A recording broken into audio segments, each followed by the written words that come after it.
നമസ്കാരം. നമ്മൾ ഇന്ന് സംസാരിക്കാൻ പോകുന്നത് യോഗയുടെ പ്രധാനപ്പെട്ട 4 ശാഖകളെ കുറിച്ചാണ്. ഇവ വെറും തിയറികളല്ല, മറിച്ച് നമ്മുടെയൊക്കെ ജീവിതത്തിൽ ഒരു ബാലൻസ് കൊണ്ടുവരാൻ, കുറച്ചുകൂടി അർത്ഥവത്താക്കാൻ സഹായിക്കുന്ന വഴികളാണ്. ശരിയാണ്. ഭക്തിയോഗം, കർമ്മയോഗം, ജ്ഞാനയോഗം, പിന്നെ രാജയോഗം. ഈ 4 കൂടെ നിങ്ങളിവേ എന്നൊരു ചിട്ടയെ പറ്റിയും അതിൽ പറയുന്നുണ്ട്.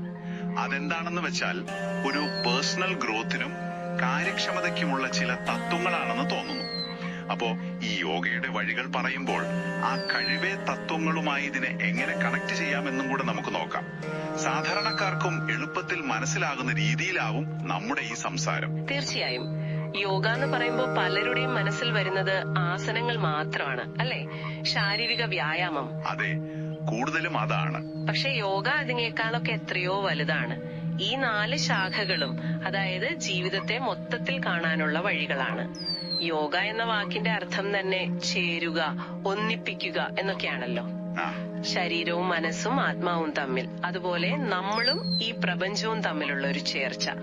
അപ്പൊ ഈ 4 വഴികൾ എങ്ങനെയാണ് പരസ്പരം ബന്ധപ്പെട്ട് കിടക്കുന്നത്? ഒരുമിച്ച് കൊണ്ടുപോയാൽ ജീവിതം എങ്ങനെ നന്നാവും? നമുക്കതൊന്നും നോക്കാം. ശരി. അപ്പോ ആദ്യത്തെ വഴി കർമ്മയോഗം. നിസ്വാർത്ഥമായ പ്രവൃത്തി, നിഷ്കാമ സേവനം എന്നൊക്കെയാണ് പറയുന്നത്, അല്ലേ?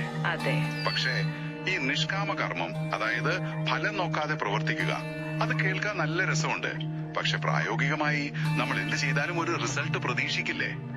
ഒരു ശമ്പളം, അല്ലെങ്കിൽ ഒരു അംഗീകാരം, അല്ലെങ്കിൽ ഒരു സന്തോഷം, അതെങ്ങനെയാ നമ്മള് ഒഴിവാക്കുക? അത് വളരെ നല്ലൊരു ചോദ്യമാണ്. ഒരു 100% ഫലം ഇച്ഛിക്കാതെ പ്രവർത്തിക്കുക എന്നത് ഒരു വലിയ ഐഡിയലാണ്. പെട്ടെന്ന് എത്താൻ പറ്റുന്ന ഒന്നാവില്ല ചിലപ്പോ.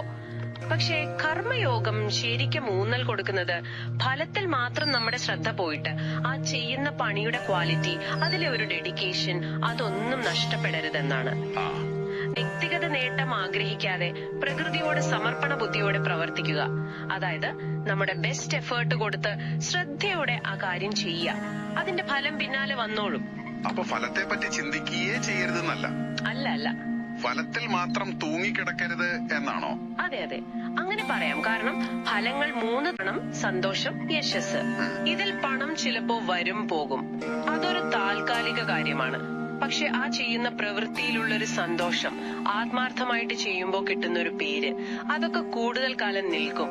അപ്പൊ പ്രോസസ്സിലാണ് കൂടുതൽ ശ്രദ്ധിക്കേണ്ടത്. ഇന്നതിനെ കുറിച്ചോ വരാനിരിക്കുന്നതിനെ കുറിച്ചോ അധികം ടെൻഷൻ അടിക്കേണ്ട. ഈ നിമിഷം ചെയ്യുന്ന പ്രവൃത്തിയിൽ മുഴുവൻ ശ്രദ്ധ കൊടുക്കുക. ശരിയാണ്. ചുറ്റും നോക്കിയാൽ കാണാമല്ലോ, പ്രകൃതി, മറ്റു ജീവികൾ, എന്തിനും നമ്മുടെ ശരീരത്തിലെ കോശങ്ങൾ പോലും ഒരു നിമിഷം റെസ്റ്റ് ഇല്ലാതെ അതിന്റെ പണിയെടുത്തുകൊണ്ടിരിക്കുകയല്ലേ. അത് ശരിയാണ്. അവയൊന്നും റിസൾട്ടിനെ പറ്റി വേവലാതിപ്പെടുന്നില്ല, അതിന്റെ ധർമ്മം ചെയ്യുന്നു.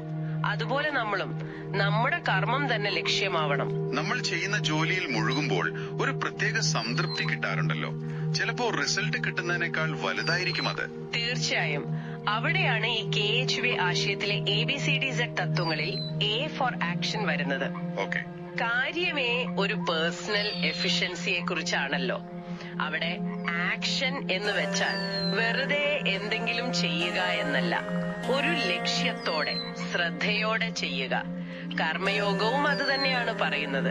കർമ്മത്തിലൂടെയുള്ള ഈ സമർപ്പണം പോലെ സ്നേഹത്തിലൂടെയും ആരാധനയിലൂടെയും ഒരു ഹയർ ലെവലിലേക്ക് എത്താൻ പറ്റുന്ന വഴിയാണ് ഭക്തിയോഗം എന്ന് പറയുന്നു. സ്നേഹത്തിന്റെയും ആരാധനയുടെയും പാത. അതെങ്ങനെയാണ് നമ്മുടെ പേഴ്സണൽ ലൈഫിനെയും സോഷ്യൽ ലൈഫിനെയും ബാധിക്കുന്നത്? ഭക്തിയോഗം എന്ന് പറയുന്നത് അത് കൂടുതലും ഹൃദയത്തിന്റെ വഴിയാണ്. നമ്മുടെ ഉള്ളിൽ സ്നേഹം, ബഹുമാനം, ക്ഷമ, ദയ, സത്യസന്ധത, അങ്ങനെയുള്ള നല്ല ഗുണങ്ങൾ വളർത്താൻ അത് സഹായിക്കും. ഈ ഗുണങ്ങൾ നമ്മുടെ ബന്ധങ്ങളെ മാത്രമല്ല, ഒരു സമൂഹത്തെ ഒന്നടങ്കം ഒരുമിപ്പിക്കാനും ശക്തിപ്പെടുത്താനും സഹായിക്കും. ടീം വർക്കിന്റെ തുടക്കം ഒന്നിക്കലാണ്. അതോർക്കുന്നു. പുരോഗതി ഒരുമിച്ച് നിൽക്കലാണ്, വിജയം ഒരുമിച്ച് പ്രവർത്തിക്കലാണ്. അതെ, ഭക്തിയോഗം തരുന്ന ആ സ്നേഹവും ബഹുമാനവുമാണ് ഈ ഒരുമയ്ക്ക് ബേസ് ഇടുന്നത്. പക്ഷേ ഒരു സംശയം, ഈ ഭക്തി ചിലപ്പോഴൊക്കെ സ്വന്തം ഗ്രൂപ്പിലേക്കോ വിശ്വാസത്തിലേക്കോ മാത്രമായി ഒതുങ്ങിപ്പോവില്ലേ?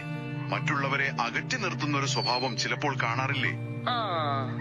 യോഗയിലെ ഭക്തി ഇതിൽ നിന്ന് എങ്ങനെയാ വ്യത്യസ്തമാവുന്നത്? നല്ല പോയിന്റാണ്. യോഗയുടെ കാഴ്ചപ്പാടില് ഭക്തി കുറച്ചുകൂടി വിശാലമാണ്. ഏതെങ്കിലും ഒരു പ്രത്യേക രൂപത്തിലോ വിശ്വാസത്തിലോ അത് ഒതുങ്ങുന്നില്ല. മറിച്ച് ഈ കാണുന്ന എല്ലാറ്റിലും, എല്ലാ സൃഷ്ടിയിലും ഒരു ഡിവൈൻ എലമെന്റ് ഉണ്ട്. അതിനെ തിരിച്ചറിഞ്ഞ് സ്നേഹിക്കുക, ബഹുമാനിക്കുക. അതാണ് യോഗ പറയുന്നത്. ആ നോട്ടില് പറയുന്ന പോലെ നിസ്വാർത്ഥമായി മനുഷ്യരെയും പ്രകൃതിയെയും സേവിക്കുമ്പോൾ ഹൃദയം വിശാലമാകും, അഹന്ത ഇല്ലാതെയാകും. ആ ഒരു സേവന മനോഭാവം, ആ സ്നേഹം, അതാണ് ഭക്തിയോഗത്തിന്റെ കാതൽ. അതെല്ലാവരെയും ഉൾക്കൊള്ളുന്നതാണ്. എല്ലാവരോടും പുഞ്ചിരിയോടെ നമസ്കരിക്കുക എന്നൊരു സിമ്പിൾ നിർദ്ദേശം അതിലുണ്ട്. നോക്കൂ, അതെത്ര മനോഹരമാണ്. ആരെയും മാറ്റി നിർത്തുന്നില്ല. അപ്പൊ ഭക്തി എന്ന് ഇവിടെ പറയുന്നത് ഒരു തരം യൂണിവേഴ്സൽ സ്നേഹവും റെസ്പെക്റ്റും ആണല്ലേ? അതെ, തീർച്ചയായും. ഇതാണ് സമൂഹത്തിൽ ശരിക്കുള്ളൊരു ഐക്യം അല്ലെങ്കിൽ സമത്വം കൊണ്ടുവരുന്നത്. മറ്റൊരാളെ ഹെൽപ്പ് ചെയ്യുമ്പോൾ അല്ലെങ്കിൽ പ്രകൃതിയെ സംരക്ഷിക്കുമ്പോൾ നമ്മളൊക്കെ ആ ഒന്നിന്റെ ഭാഗമാണെന്നൊരു ഫീല് വരും. ശരിയാണ്. ഇത് വീണ്ടും KCV തത്വങ്ങളുമായിട്ട് നമുക്ക് കണക്ട് ചെയ്യാം. അതിലെ R റെസ്പെക്ട്, J ജോയിൻ, അതായത് ഒന്നിച്ചു ചേരൽ, പിന്നെ L ലൈഫ് ലൈൻ, പരസ്പരമുള്ള ഒരു സപ്പോർട്ട്. ഇതൊക്കെ ഭക്തിയോഗത്തിന്റെ ഈ ഒരു സോഷ്യൽ ആസ്പെക്റ്റുമായിട്ട് ചേർന്ന് പോകുന്നതാണ്. മറ്റുള്ളവരെ ബഹുമാനിക്കുക, ഒന്നിച്ചു പ്രവർത്തിക്കുക, താങ്ങുക, ഇതൊക്കെ ഭക്തിയുടെ പ്രാക്ടിക്കൽ സൈഡാണ്. KCVയിലെ ഭക്തി, ഡിവോഷൻ, ആരാധന, വർഷിപ്പ് എന്ന മൂല്യങ്ങളും ഇതുതന്നെയാണ് പറയുന്നത്. ശരി. അപ്പൊ കർമ്മം കഴിഞ്ഞു, ഭക്തി കഴിഞ്ഞു, ഇനി അടുത്തത് ബുദ്ധിയുടെ വഴി, ജ്ഞാനയോഗം. അറിവിന്റെയും ഒരു ഇന്റലക്ച്വൽ എൻക്വയറിയുടെയും വഴിയാണെന്ന് പറയുന്നു. ഇതെങ്ങനെയാണ്? വെറുതെ ബുക്ക് വായിച്ച് അറിവ് നേടുന്നതിൽ നിന്ന് ഇതെങ്ങനെയാ വ്യത്യസ്തമാവുന്നത്? ജ്ഞാനയോഗം എന്ന് പറഞ്ഞാൽ വെറുതെ ഇൻഫർമേഷൻ കളക്ട് ചെയ്യലല്ല. അതൊരു ആഴത്തിലുള്ള അന്വേഷണമാണ്. നമ്മളെ തന്നെ അറിയാനുള്ള ഒരു യാത്ര. സ്വന്തം മനസ്സിന്റെയും ശരീരത്തിന്റെയും പ്രവർത്തനങ്ങളെ അനലൈസ് ചെയ്യുക, അതിലെ തെറ്റുകൾ തിരിച്ചറിയുക, എന്നിട്ട് ലോക നന്മയ്ക്കായി പ്രവർത്തിക്കുക. അവിടെയാണ് ഒരു വ്യത്യാസം വരുന്നത്. ജ്ഞാനയോഗം വെറും അറിവിനെ, അതായത് ഇൻഫർമേഷനെ ഒരു ബോധമാക്കി മാറ്റുന്ന പ്രോസസ്സാണ്. കോൺഷ്യസ്നെസ് അല്ലെങ്കിൽ അവയർനെസ്. അറിവിനെ ബോധമാക്കുക, അതൊന്ന് ഒരു ഉദാഹരണം വെച്ച് പറയാമോ? പറയാം. ഇപ്പോ നമ്മള് പുസ്തകത്തിൽ വായിക്കുന്നു, മഴവില്ലിന് 7 നിറങ്ങളുണ്ട്. അതൊരു ഇൻഫർമേഷൻ ആണ്. ശരി. അതിന്റെ ഭംഗി, ആ നിറങ്ങൾ, അത് നമ്മൾ എക്സ്പീരിയൻസ് ചെയ്യുമ്പോൾ ആ അറിവ് നമ്മുടെ ബോധത്തിന്റെ ഭാഗമായി, അതൊരു അനുഭവമായി, തിരിച്ചറിവായി. ശരിയാണ്. അതുപോലെ സ്നേഹം എന്ന വാക്കിന്റെ അർത്ഥം നമുക്കറിയാം. പക്ഷെ ഒരാളെ സ്നേഹിക്കുമ്പോഴോ സ്നേഹിക്കപ്പെടുമ്പോഴോ ആണ് അതിന്റെ ശരിക്കുള്ള അനുഭവം നമ്മൾ അറിയുന്നത്. ജ്ഞാനയോഗം ഇതുപോലെ അറിവിനെ അനുഭവമാക്കി നമ്മുടെ സ്വന്തം സത്തയുടെ ഭാഗമാക്കാൻ ശ്രമിക്കുന്നു. ആ നോട്ടിലൊരു വാചകം ഓർക്കുന്നില്ലേ? പുറത്തുനിന്ന് ഉള്ള അറിവിനെ നമ്മളിലേക്ക് കൊണ്ടുവന്ന് അത് ബോധമാക്കി പുറത്തു കൊണ്ടുവരിക. അപ്പൊ അതാണ് വ്യത്യാസം. അറിവ് പുറമേ നിന്ന് കിട്ടുന്നതാണ്, ബോധം ഉള്ളിൽ നിന്ന് വരേണ്ടതാണ്. ഇത് ഇൻട്രസ്റ്റിംഗ് ആണല്ലോ. അതെ. ഈ അന്വേഷണം നമ്മളിലൊരു വിനയമുണ്ടാക്കും, അതേസമയം ഒരു കോൺഫിഡൻസും തരും. അതെങ്ങനെ? കാരണം നമ്മൾ എത്രത്തോളം പഠിക്കുന്നു അത്രത്തോളം നമുക്ക് അറിയില്ലാത്ത കാര്യങ്ങളുണ്ടെന്ന് മനസ്സിലാവും. അത് വിനയം തരും. ശരിയാണ്. ആ നോട്ടിൽ പറയുന്നില്ലേ, മുതിർന്നവരിൽ നിന്ന് മാത്രമല്ല കുട്ടികളിൽ നിന്ന് പോലും പഠിക്കാൻ തയ്യാറാകണം എന്ന്. അറിവ് എവിടെ നിന്നും വരാം എന്നൊരു ഓപ്പൺ മൈൻഡ്. അറിവ് പുറത്തുനിന്ന് ഉള്ളിലേക്ക് കൊണ്ടുവരുമ്പോൾ ഉൾപ്രകാശം ഉണരുന്നു എന്നും പറയുന്നു. ആ ഒരു ഉൾവെളിച്ചത്തിൽ ലോകത്തെ കാണാൻ ജ്ഞാനയോഗം സഹായിക്കും. അപ്പോ ഈ വഴിക്ക് പോകാൻ എവിടെന്നാ തുടങ്ങേണ്ടത്? വെറുതെ വായിച്ചാ മതിയോ? വായനയും പഠനവും ഒക്കെ വേണം. പക്ഷെ അതിനേക്കാൾ പ്രധാനം സ്വയം നിരീക്ഷിക്കാനും ചോദ്യങ്ങൾ ചോദിക്കാനുമുള്ള ഒരു കഴിവാണ്. നമ്മുടെ ചിന്തകൾ, ഫീലിംഗ്സ്, പ്രവൃത്തികൾ, ഇതിനെയൊക്കെ ഒന്ന് ഒബ്സർവ് ചെയ്യാം. നമ്മുടെ ചില മുൻവിധികൾ, വിശ്വാസങ്ങൾ, അതിനെയൊക്കെ ഒന്ന് ചോദ്യം ചെയ്യാം. അതാണ് ജ്ഞാനത്തിലേക്കുള്ള വഴി തുറക്കുക. KZAVIS ചട്ടക്കൂടിലെ ചില കാര്യങ്ങൾ ഇവിടെ വളരെ കണക്റ്റഡ് ആണ്. K for knowledge, അറിവ് നേടുക. I for insight, അതിൽ നിന്നൊരു ഉൾക്കാഴ്ച കിട്ടുക. Q for question, എപ്പോഴും ചോദ്യങ്ങൾ ചോദിച്ചു മുന്നോട്ട് പോവുക. W for wisdom, അവസാനം ഒരു വിവേകത്തിലേക്ക് എത്തുക. മനസ്സിലായി? ഇതൊക്കെ ജ്ഞാനയോഗത്തിന്റെ ഭാഗമാണ്. കഴിവിൽ ജ്ഞാനം ഒരു മൂല്യമായി എടുത്തു പറയുന്നതും അതുകൊണ്ടാണ്. ശരി. അപ്പോൾ കർമ്മം, ഭക്തി, ജ്ഞാനം മൂന്നും കഴിഞ്ഞു.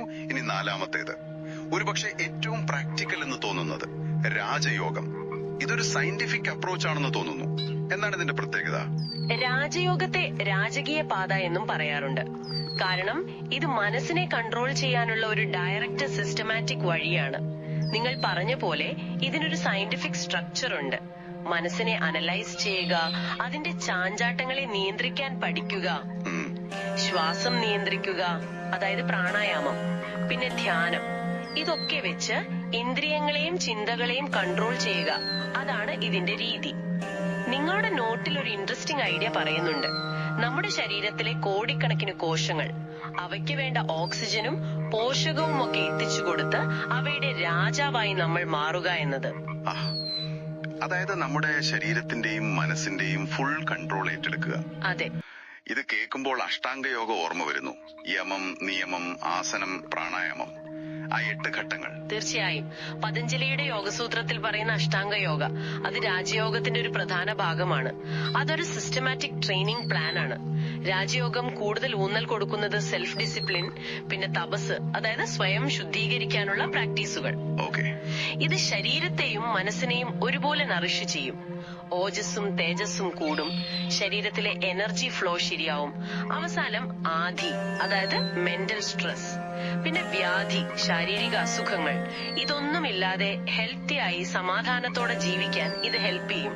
മറ്റു യോഗങ്ങൾ ലക്ഷ്യം എന്താണെന്ന് പറയുമ്പോൾ രാജയോഗം ആ ലക്ഷ്യത്തിലെത്താൻ വേണ്ട മനസ്സിനെയും ശരീരത്തെയും തയ്യാറാക്കാനുള്ള ടൂൾസ് തരുന്നു. അപ്പോ ഡിസിപ്ലിനും ഒരു ചിട്ടയായ പരിശീലനവും, അതാണ് രാജയോഗത്തിന്റെ കോർ അല്ലെ? അതെ, തീർച്ചയായും. അതുകൊണ്ടാണ് കാസിവിലെ കെ ഡിസിപ്ലിൻ, എം മാനേജ്മെന്റ്, അതായത് മനസ്സിനെയും ശരീരത്തെയും മാനേജ് ചെയ്യാനുള്ള കഴിവ്, പിന്നെ എച്ച് ഹെൽത്ത്. ഈ മൂന്നും രാജയോഗവുമായിട്ട് നന്നായി ചേർന്നു പോകുന്നത്. രാജയോഗം ഈ മൂന്നിനും വലിയ പ്രാധാന്യം കൊടുക്കുന്നു. ഈ 4 വഴികളെ കുറിച്ചും കേട്ടപ്പോ എനിക്ക് തോന്നുന്നത് ഇതൊന്നും ഒറ്റയ്ക്ക് നിൽക്കുന്നവയല്ല, എല്ലാം കണക്റ്റഡ് ആണ്, ഒന്നിനൊന്ന് പൂരകങ്ങളാണ്. ശരിയാണ്. ഒരാൾക്ക് ഈ 4 ഒരുമിച്ച് കൊണ്ടുപോകാൻ പറ്റുമോ, അതോ ഏതെങ്കിലും ഒന്നിൽ കോൺസെൻട്രേറ്റ് ചെയ്യുന്നതാണോ നല്ലത്? നിങ്ങൾ പറഞ്ഞത് വളരെ ശരിയാണ്. ഇവ 4ഉം കണക്റ്റഡ് ആണ്. ഒരാൾക്ക് ഒരു വഴിയിൽ കൂടുതൽ താല്പര്യം തോന്നാം, അത് സ്വാഭാവികമാണ്. പക്ഷെ ജീവിതം ഒരു പൂർണ്ണതയിലെത്താൻ ഈ 4ന്റെയും ഒരു ബാലൻസ് ആവശ്യമാണ്. ഉദാഹരണത്തിന്, ജ്ഞാനമില്ലാത്ത കർമ്മം ചിലപ്പോൾ ബ്ലൈൻഡ് ആയി പോകാം. ഭക്തിയില്ലെങ്കിൽ ജ്ഞാനം ചിലപ്പോൾ ഡ്രൈ ആയി തോന്നാം. രാജയോഗത്തിന്റെ കൺട്രോൾ ഇല്ലാതെ മറ്റു യോഗങ്ങൾ പ്രാക്ടീസ് ചെയ്യുന്നത് ബുദ്ധിമുട്ടാവാം. അപ്പോ നമ്മുടെ ഒരു തനതായ സ്വഭാവം അനുസരിച്ച് ഒന്നിന് കൂടുതൽ പ്രാധാന്യം കൊടുക്കുമായിരിക്കും. പക്ഷെ മറ്റുള്ളവയെ തീരെ ഒഴിവാക്കുന്നത് അത്ര നല്ലതല്ല. ഇവയെല്ലാം ചേരുമ്പോഴാണ് ജീവിതം ശരിക്കും സമ്പന്നമാകുന്നത്. നിങ്ങൾ തന്ന വിവരങ്ങളിൽ ചെറിയ സന്തോഷങ്ങളെ പറ്റി പറയുന്നുണ്ടല്ലോ. ചെറിയ കാര്യങ്ങളിൽ സന്തോഷം കണ്ടെത്തുക എന്നത്. അതെ.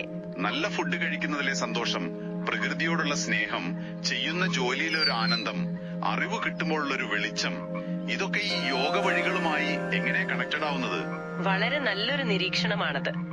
യോഗയുടെ ലക്ഷ്യം വെറുതെ മോക്ഷം കിട്ടൽ മാത്രമല്ല, ഈ ജീവിതം ഇവിടെ തന്നെ സന്തോഷത്തോടെ ഒരു ഫുൾനെസ്സോടെ ജീവിക്കുക എന്നതും കൂടിയാണ്. ശരിയാണ്. ഈ ചെറിയ സന്തോഷങ്ങൾ അതിന് വളരെ പ്രധാനമാണ്.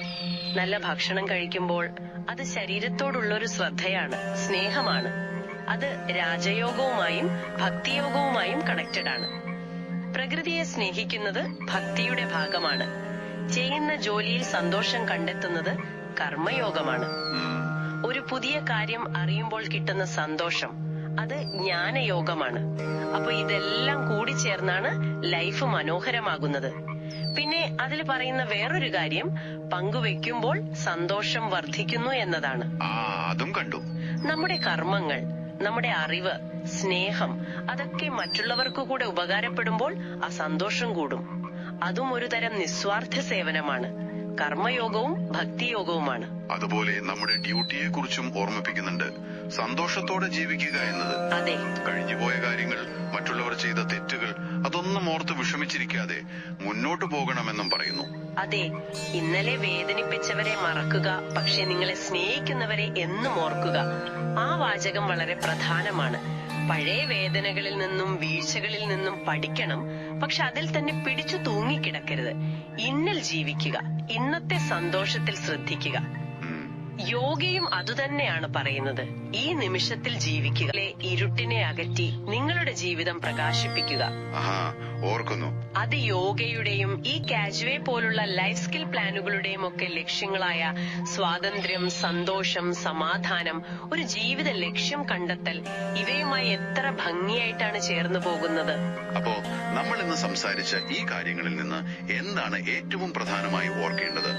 യോഗയുടെ ഈ 4 ശാഖകൾ, കർമ്മം, ഭക്തി, ജ്ഞാനം, രാജയോഗം, ഇവ വെറും പഴയ കഥകളോ സന്യാസിമാർക്ക് മാത്രമുള്ളതോ അല്ല.